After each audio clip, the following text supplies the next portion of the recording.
Okay, welcome back to Barrel Brothers.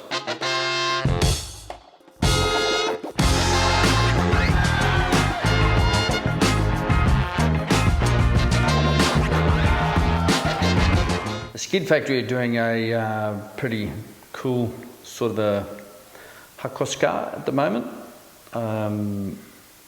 with a V8. So Gav, the owner of it, has got in touch with me and asked if we can build some wheels for it. I mean, the go-to basically for a Hako is your Watanabes, but it's been done. I'm not saying that they don't look good on it, but like, we're not sort of going down the traditional route with this vehicle. It's got a V8 in it, a fairly heavy-duty V8. It's got some big brakes. It's, you know, they're really sorting it out. So it's going to be a hell of a car. So Gav rang us up and said, what have you got that's a traditional Japanese wheel that would look good on the car? And I went, oh, we've got a couple of things here. You know, first question I asked him was, but we sort of did a bit of a triangular thing with Al and Woody, and they've come up with well, it needs to be a 15 to go over the brakes, and I think that's about the limit. Over a 15, personally, I think look a bit odd on the car. This was Gav's thought. He sort of brought it up. He didn't want to go any bigger than a 15. So we sort of limited the size of the brakes. What they did do though is they went 5-stud. So that kind of limited things to what we had here. But what we came up with was a wheel that could be nothing else but Japanese. It's the classic Japanese wheel. In a 5-stud version, Hoshino. Yes, very cool. And 5-stud ones are the worst. Now this is a 14, but Hoshinos have got a big centre and they are a rear mount. Welded once again, mounted on the rear. I'll give you a little potted history of them in the moment. So we're going to have to step them up to 15, which will look fine because we've got the big centre. It's got the 5-stud. They're just cool wheels. So I thought what I might do, while it's nice and quiet, you know, we're competing with the next door neighbour who is sanding down a car, and we've got some fairly raucous crows around the area. But I thought I'd tell you about Hoshino the man and how Hoshino wheels came about. This was his design. Now, you'll see me glancing down. I've got some notes here. I reached out to a couple of people, notably Matt Mears at Kyusha Garage. He's a mate of mine. He's a top bloke. We've done a little bit of stuff with him, and very knowledgeable about these sort of things. He gave me sort of the potted history of the wheels themselves. I couldn't quite line up where they went. Another good resource for these sort of wheels is Kyusha Shoes on the net. That's Quentin over in Canada. He's got his website which lists quite a lot of Japanese wheels. Kyusha Garage, Kyusha Shoes. Anyway, back to Barrel Kyusha Brothers.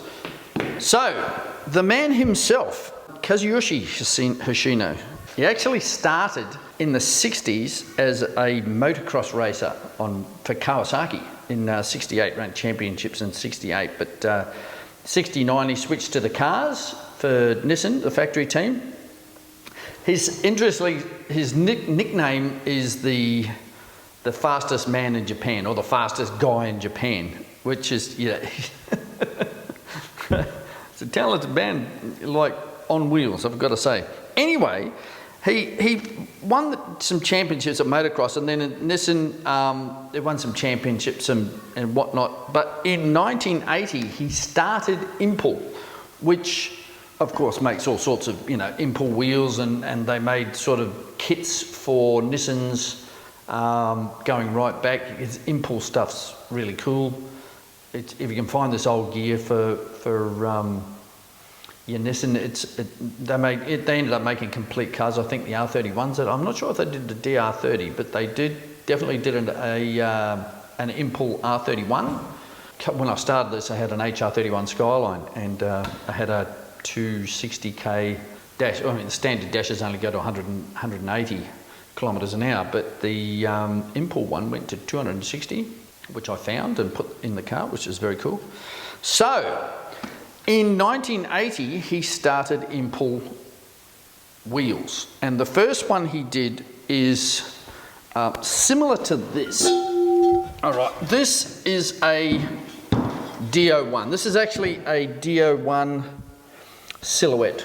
The first one, the DO1, had only 8 bolts, so it didn't have these bolts in between here that you can see.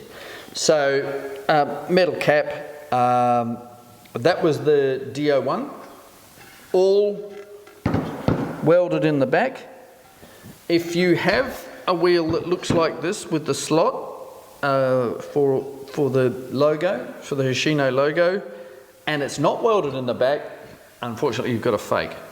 It's probably either a, well, they're not bad wheels, they're Zero Racing, but they're made in Japan, and you know, most Japanese wheels are very good quality, but they are not Hoshino's, and they've done a few bits and pieces. He actually, if you look it up, the what is it? The Silhouette Group 5. What is it? Sylvia? S12 Sylvia? Yes, was built to promote these wheels, and they've got some humongous, like a 19-inch set on it. Crazy wheels on this thing. Anyway, so that the first one was the DO1. This is the earliest one I have in the shop, a DO1 silhouette. And then through the production run, this is actually a DO1 silhouette as well. They went from the slot to casting the name into the face instead of just a slot with a sticker. These are also welded in the back, but yeah, you see plenty of bolts. They're a good wheel. There's actually more bolts in the 5-stud than the 4-stud. That's why we picked one of these. And then from there, the next evolution was the DON Silhouette Group 5, which I actually have some down here, which is this guy here. And that you'll notice that the Group 5s have G5 cast into the face, and they are also not welded. So the centre is removable. These are a lot easier to work with actually, because you don't have to machine through that weld to take them apart. Easier. Normally, you know, you want to retain the barrel for them. So with that one, we're not retaining the barrel, so we'll just cut through the lip, the barrel, sorry, and leave the centre untouched. Machine that weld down, and we should be good to go. So they came in a variety of sizes. Well, for instance, here in the shop at the moment, we have 13s, 14s, and 15-inch. There are 16s. There are 6-stud 4-wheel drive versions. It's just a pretty well-used design. It's a great design, it really is. Okay, so back to the man. He actually, what the Australian connection is, he actually raced at Bathurst here in 1981 and 1982. They had it with Masahiro Hasemi. Hasemi wheels, you will also have, if you're a bit of a Japanese wheel connoisseur, you will have seen Hasemi wheels. Another great racing driver. Anyway, they didn't do too well in 1981, but they came back in 1982. This is in turbocharged Bluebirds. In 1982, they actually placed 8th overall, which is pretty good after 1,000 kilometres to keep a little turbo Bluebird with a Z18 in it in one piece. Turbo technology and computer technology was not what it is back then to what it is now. So yeah, basically I remember talking to Fred Gibson about them once upon a time. He used to race the Bluebirds too. he said what they used to do was they had the computer, but they had like a little safe dial thing. These actually in the early DR30s they had this as well, like a little safe dial thing on it, and that would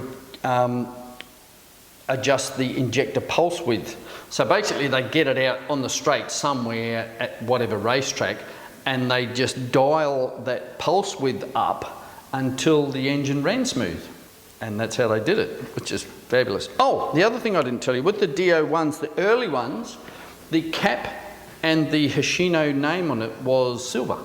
Not until they went to the silhouettes did the red logo and the red on the centre appear. Okay, so Gavin's wheels, Hulkosuka wheels. So you might have seen on the Skid Factory they sort of rang me up and they gave me a bunch of measurements, and we've come up with a fairly chunky wheel for it because it's got those big flares on it. We need to fill those up, so it's going to be pretty epic. Trust me, very epic. Anyway, the downside of this is the lips and barrels will have to be custom made. They're not just stamp and here you go. They're actually 6061 alloy. They are spun and then heat treated to T4, and then in the process of that heat treating they usually go oval, so they need to be respun again, and then respun again. Then they go back out to the heat treaters and get reheat treated up to T6, which makes them a really good solid lip and barrel. And then the polishing part starts. So they don't come out shiny at all. They look terrible. So they need to be sanded and polished, and machined, like the edge needs to be machined, and there's a lot that goes into it. So it takes a lot of time. So you're going to see, there we go again. You're going to see the first part of these wheels this year, and probably the second part next year, because we're at that gap, unfortunately, where Christmas comes along and Christmas holidays and that sort of stuff. But yeah, so Hulkosuka wheels, going to be awesome.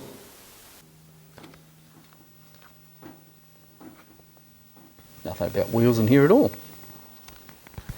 Skid Factory calendars. This should be out this year.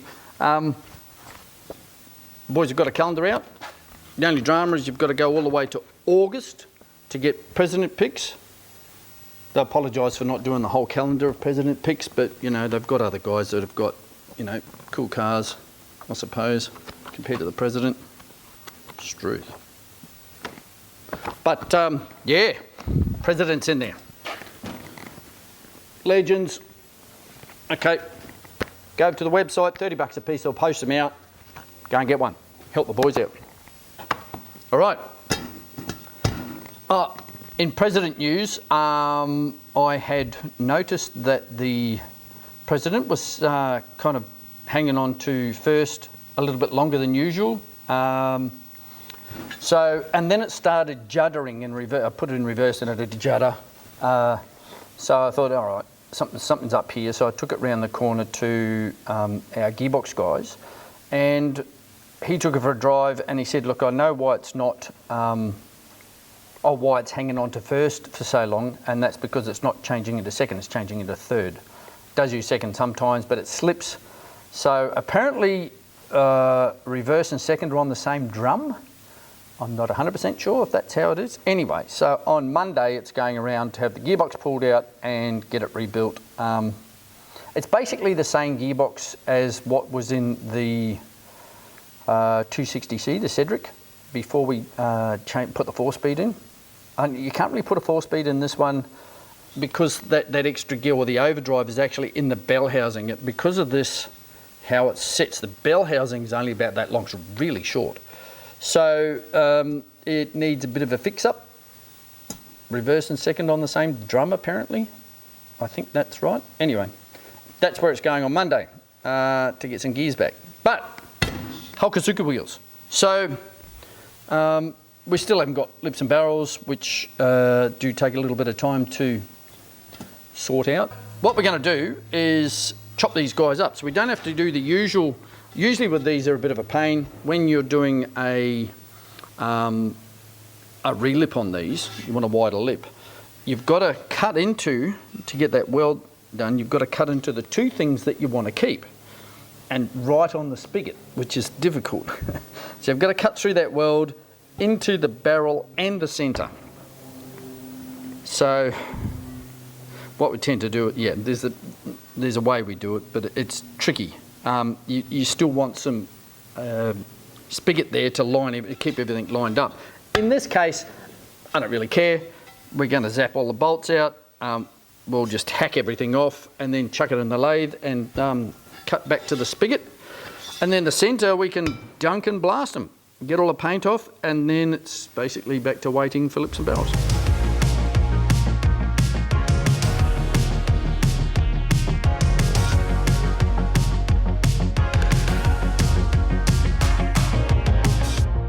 Acts like a bell and directs all of the sound into your ears.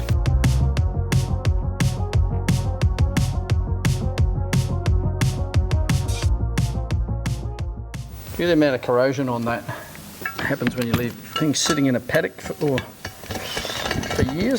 That's why a lot of these wheels, when they come in, this actual area here is quite good, but the rest of it's toast. I don't know if you can see that. All of the seats in these are rusted out. It's always one.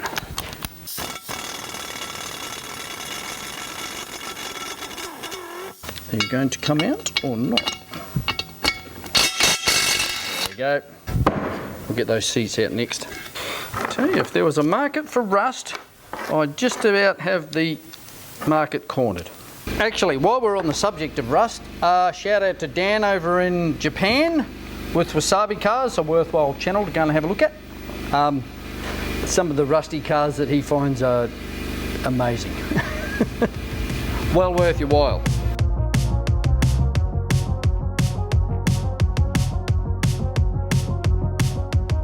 What if I could sell them as Datsun parts? Genuine.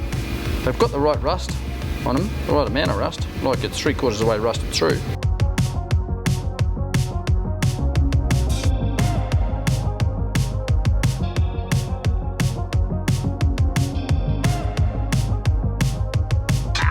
Hot. All sliced off. Now we've just got to lob them in the lathe and cut all this stuff off back to where that weld is. Ooh, that's not a real good weld right from the word go. I don't know if you can see that. Not real flash. But next job. Alrighty, we're all good to go here. It's actually the first time we've ever sliced these one off like this, so I'm kind of making up as I go along. What we've got to do, first thing we've got to do is cut down to through this weld. Now the centres themselves are actually on an angle, so we could set it up so we go at the same angle to stop picking that up, but I think what we're going to do, we'll get rid of all this crap off the outside and then we'll come back to that weld down this way.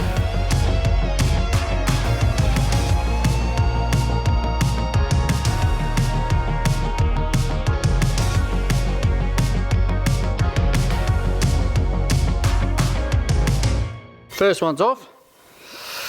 Now I've got all my zero positions there and there. I can go through and do the rest of them. It proved to be a little bit stubborn. It's off now though. So, where we go with the other three? We're up to here. So that's been dunked in our dank tank and vapor blasted. I like vapor blast finish. It brings stuff up so clean. So I'm actually here today. We closed the place down last Friday. Oh, I can hear a truck and this might be it. So we're actually waiting for a pallet of lips and barrels to turn up. And in amongst it should be the Hulkosuka lips and barrels. So cross your fingers. We won't be able to start. The blokes have all gone. They're sort of enjoying themselves. I'm the only idiot here actually doing a bit of work.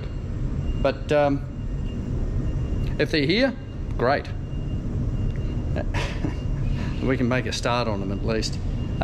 We've got a fair bit of work to do, but we'll cover that in part 2 of the Hulkosuka wheels. I've already had Woody and Al on the phone going, where the is the wheels?